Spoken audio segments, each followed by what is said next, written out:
shouldn't have to compete for food. That's how it works here. We have to earn our share. That's how it works everywhere. Omega, you little socialist. Hey guys, what's going on? Third Street Reactions here. I'm Shane, and I'm back with The Bad Batch, Season 2, Episode 10. Alright guys, so in the last episode, the Marauder was stolen by a purple-haired hippie. And Omega and Tech, they bump heads because of, essentially, Tech has kind of an emotional detachment because he's more analytical. Omega's more in touch with her feelings. Eventually, everyone has to work together to get out of this underground Ipsium mine. Omega finds a way out through a little hole. They use a little Ipsium to blow it up. And then they walk to what they think is a town, but it's an abandoned settlement. And they get a hold of Sid. And my least favorite part of the episode, besides the episode itself being my least favorite episode, is the fact that even though they stuck their head out for Sid multiple times on camera and off camera, she acted like it was this huge inconvenience to pick them up. My favorite part of the episode was definitely the space stampede. It reminded me of The Lion King. I thought it was exciting. I thought Wrecker was a badass for getting down in the canyon and covering the Ipsium with his body. But I also thought it would have been just more useful to stand up. That way the herd couldn't see you and they can just, not run into you essentially. Kind of like a tree. Guys, before we jump in, make sure you subscribe to the channel to see all of our Star Wars content and all the other things that we do. Also, like and subscribe, hit that notification. Check us out on Patreon to see the full-length uncut. Alright, let's jump in. I'm starving! I told you to preserve your rations. Well, I got hungry. Funny. The energy cells have just enough power to get us to the town on the other half of the hemisphere. Power. The hemisphere. We forgot about Gonki. He's still on the Marauder. I'm afraid since the thief disabled the ship's transponder, we will not be able to locate him. We can track Gonki. Oh, ingenious idea. It's a good idea. Is it Tonki or Donkey? Shut it already! Getting annoying. Mako, it's Benny. My scouting run took longer than expected. But I found something you're gonna like. The last thing I need is to further empathize with more people other than my protagonists. I feel like that's what The Last of Us is like, holding a gun to my head, making me empathize with others. That's pretty cool. I do like the red smoke. You little thieving bastard.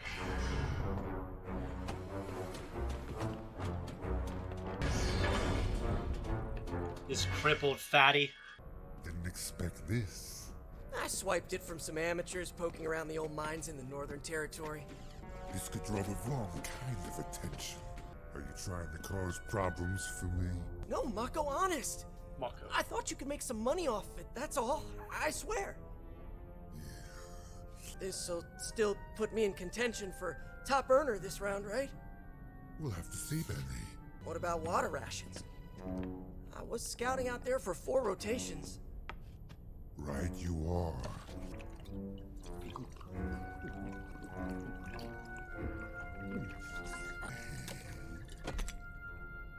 Mako always takes care of his crew. Strip the ship of anything useful. Thanks, Mako. Of course. So these shitty little orphan kids, they work for this guy. This is obviously a story that we've seen in multiple different things. It's always interesting, I guess. The most recent thing I saw was Shanghai Nights. I think I found Gonki. You what? If Gonki's still on the planet, the Marauder must be too. Let's get this thing running and find out. What am I gonna do with a defective power droid? That's our defective power droid. Now where's our ship? Dude, I would punch that little kid in the face.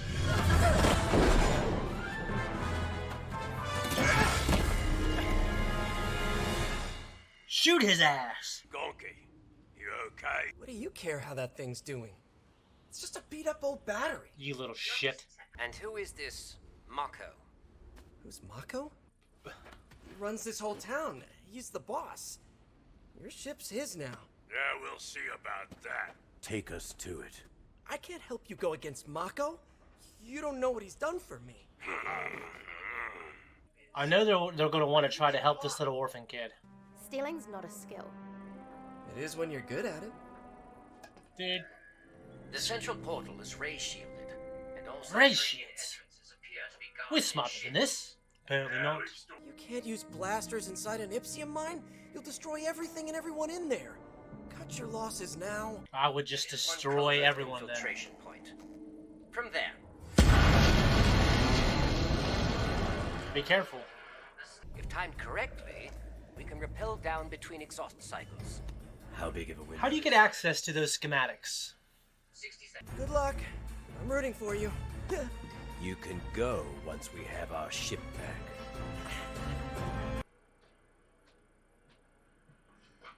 On my mark.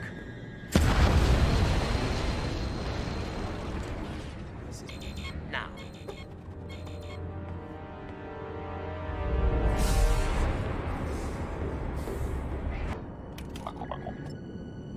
You said it was unguarded. It was at the time. Hurry up. This is not good. This is not good. Good catch.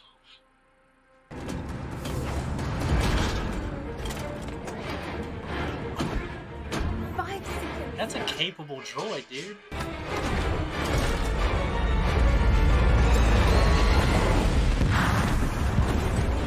Oh, dude.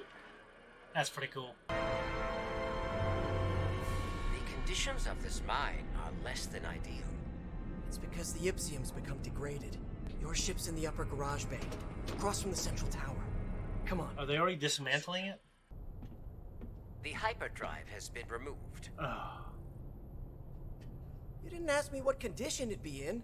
How's that my fault? You stole it, you little shit.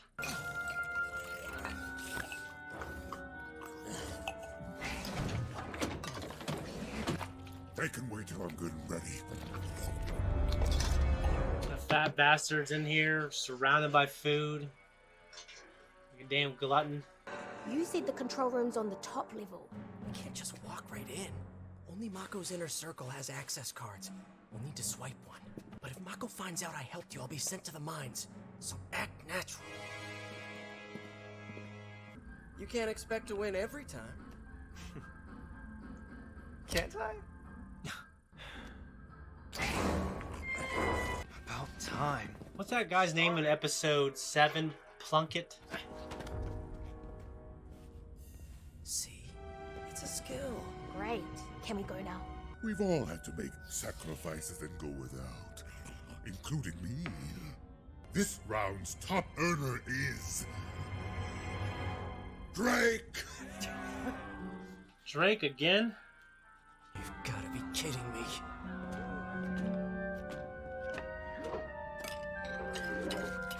But I won't let my crew starve.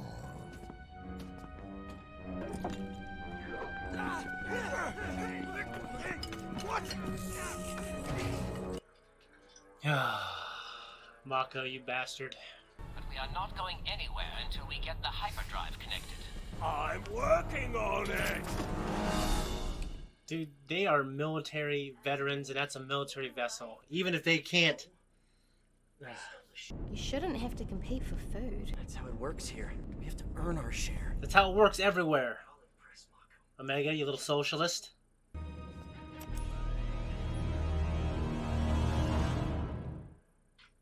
What do you do? Why don't you leave? I can't leave. This is my home. It's what I know. I get it. Our ship is our home. It's the only one we really have. You can have my rations Why would you give this to me? for helping us.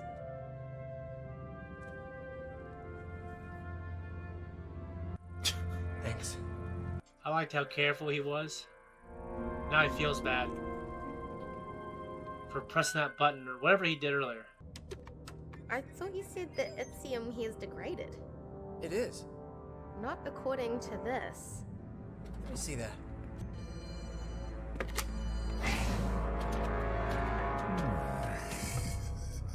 My thief caught another thief.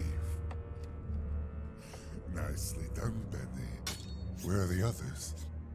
Garage bay. Benny, Sorry. you little You little cocksucker. I know he's gonna redeem himself, and it's gonna be like he's a victim of the circumstances, but no! You have a choice, boy. So you think you can come here and steal from me? Technically, this ship belongs to us. Not anymore.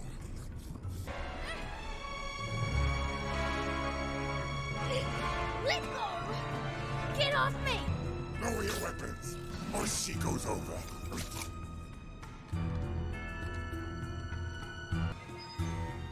Benny's gonna be the one that saves, isn't he?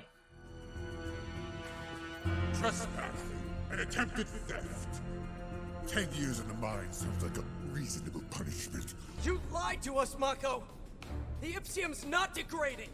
You've been cutting us out and keeping the profits for yourself! That's a lie. Let me see that.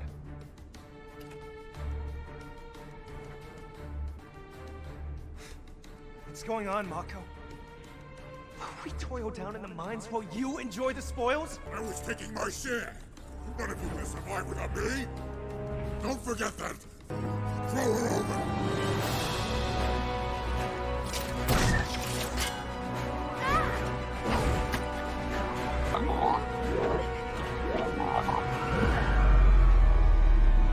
Yeah, we've got a lot of faith. She's... That's cool.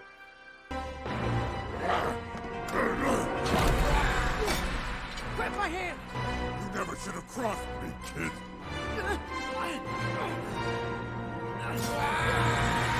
Why would you say that right when... Come on. You can be whatever you want. It's a big galaxy. You don't have to stay here. It's not so bad. And with Mako gone, we'll all be getting an equal share of the profits now. Benny! Chow time! Yeah, go get his personal stash. Hey guys, I gotta make this quick because my youngest daughter is going to get dropped off from the bus and no one is going to be home. So a few things. I really like this episode. You know, we didn't get a lot of stuff with the main plot, but yes, it's showing more of the galaxy and there's more than just the Empire being evil. There are obviously organizations, evil organizations, gangsters, people like that, like whatever his name is from episode 7, Plunkar or Plunkett or whatever, who use, you know, child labor, slave labor. And I think the Empire, I think, well, there's two ways to look at it. Because the Empire is policing the galaxy more, I do know for a fact that some of those organizations can't exist anymore because they're just more hardcore. That, you know, that you get sentenced to death or little things like that. Hey, Dad? Right now. She ain't gonna be here till 5:30. Right? 5:30, but it's almost 5 o'clock. Now let's go. Okay, guys, so don't worry. I got home with plenty of time to spare. So before I was kicked out of my dad's basement, just want to let you know what I was trying to say was there are other places like that in the galaxy. And it's funny because sci-fi, most sci-fi, and Star Wars I think is kind of guilty of this, is they make it look like the ultimate human ideal is this utopia where everything is for free. And I understand during the reaction, like the difference between, honey, you gotta stop. The difference between the free market where everyone can start a business and businesses rise and fall based on basically competence and the needs of everyone around them, is Mako was using a corrupt labor system. So, you know, in the early 1900s, I think it was 1917 or 18, people in Russia, the laborers, who were being mistreated, they were blaming capitalism, so they came up with communism, so where everyone basically was equal and everyone had a fair share and everyone got according to their needs. Well, it didn't work and there was a ton of people who starved to death. It's just interesting, and I know there was obviously a difference between what Omega was saying, oh, you know, you shouldn't have to work for your food. I think what she meant was you shouldn't have to compete in these terrible conditions just to get basic human needs. So I do think that people should work for basic human needs, but I don't know. I'm just going on a rant here. Overall, I really liked the episode quite a bit. I wanted to get back to Crosshair and the main story, but I was happy with what we got as a continuation from last week's episode. It was a fun close, and Benny was a cool kid. And I was, poo-pooing on him at first because he was a dirty little thief. But ultimately, he redeemed himself. One of the most badass moments Also, when you see a catwalk or something resembling a catwalk like that bridge, you know someone's going to die. Why the hell would Mako... I know he grabbed that kid's hand and he thought, like, okay, I'm good now. Why would you say that? Like, you know what I mean? It's stupid. And normally corrupt hierarchies, eventually they correct themselves for the simple reason that they're corrupt. Look at chimpanzees. If you have the alpha male on top and he's this big, strong, but tyrannical guy, the second and third strongest guy will team up and take him down. I think this was a case where Benny found out some information, he exposed Mako, and then Mako lost his place on the top of the hierarchy. He ended up dying in this case, but I think if he didn't die, naturally it would have worked itself out. Glove oil. Anyways, guys, much love. Thank you for watching the reaction. Sorry about the change in venue. One thing that's cool is we are working on remote reactions, so we can have the other guys in them more often. But if that's the case, I might have a change of venue frequently. Anyways, guys, much love. If you want to support us, check us out on Patreon. Guys, thank you so much for watching our reaction. If you like us and you want to support us, like I said, check us out on Patreon.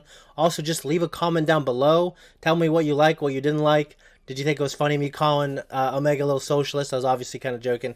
Anyways, guys, see you next week.